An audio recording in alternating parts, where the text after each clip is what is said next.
Throughout the Gospels, Jesus consistently and continually calls the disciples and others whom he encounters, and all of us down through the ages, to see things in radically new ways, to shed shells of old thinking that hold us, sort of like a calcified crust that keep our vision limited, kind of like blinders on a horse, that keep our vision limited and therefore keep our life experience and our hearts and our range of freedom limited.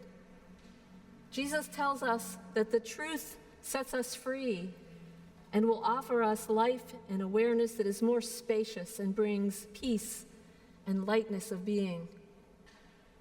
So in today's gospel, Jesus addresses the topic of greed, an age-old human tendency that leads to much suffering.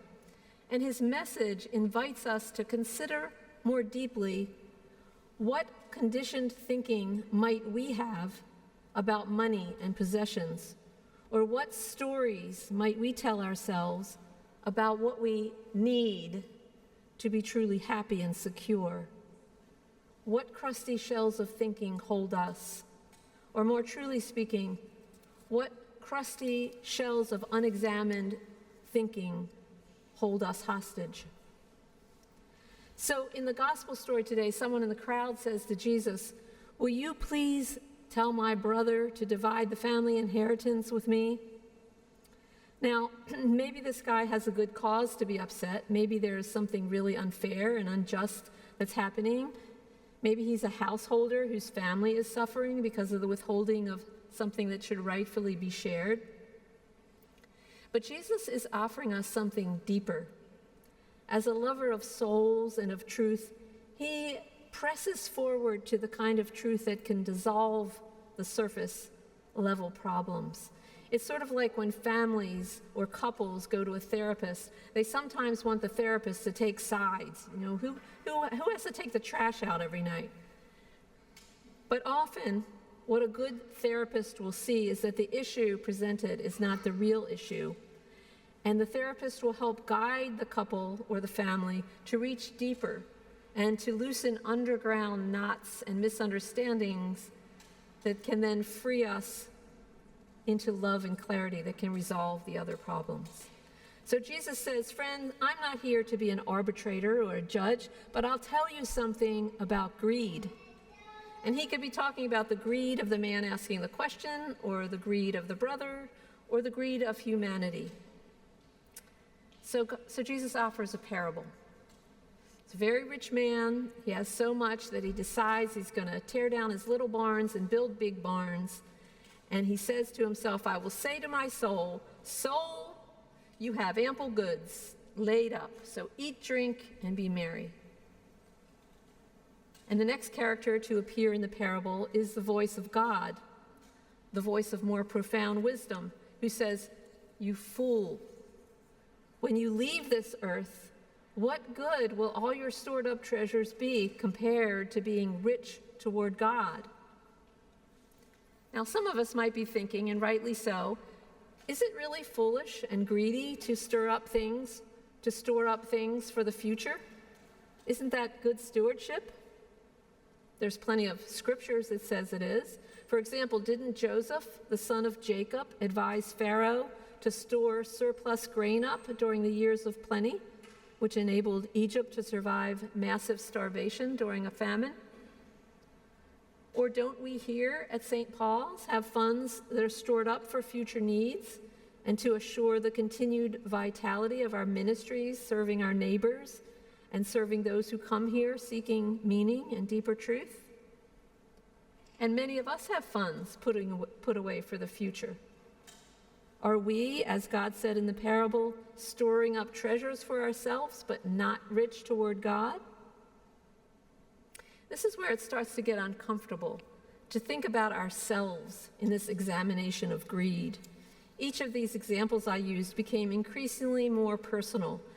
The history and scripture of this faith with Joseph, this church here, and our own personal finances. It can get uncomfortable for one thing because money and our possessions and our relationship with them reach into our needs to feel competent and respected and esteemed, our need to feel secure and safe and be able to care for our families.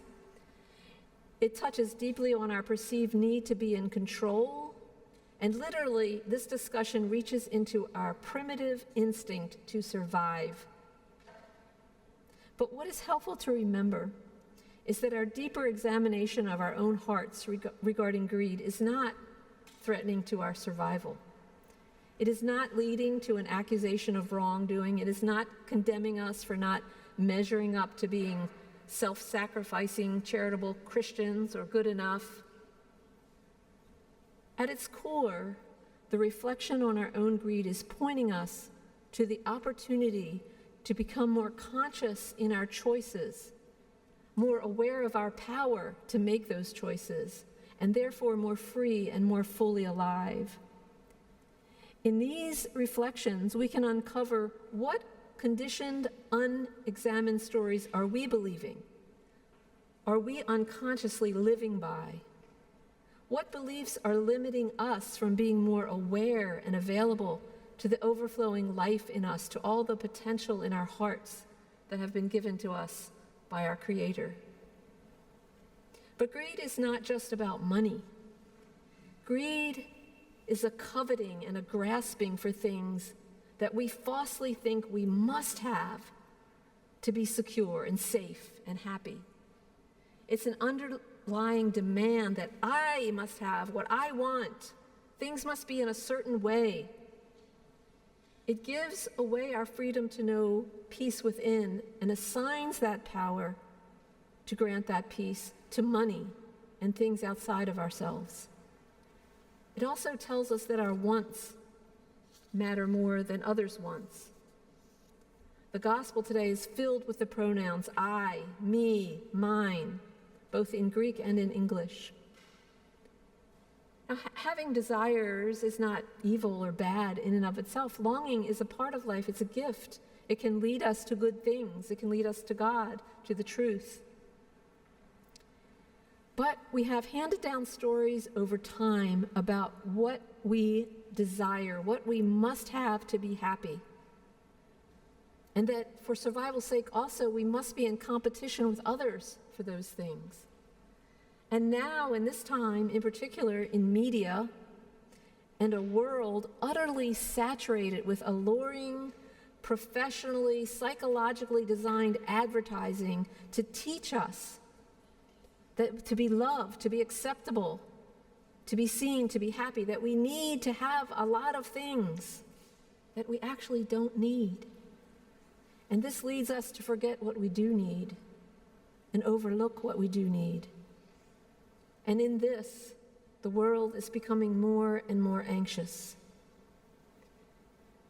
We can keep obsessively pursuing things that don't matter, but our greed and grasping will only intensify, and we'll end up with a broken heart because we won't receive what we truly need.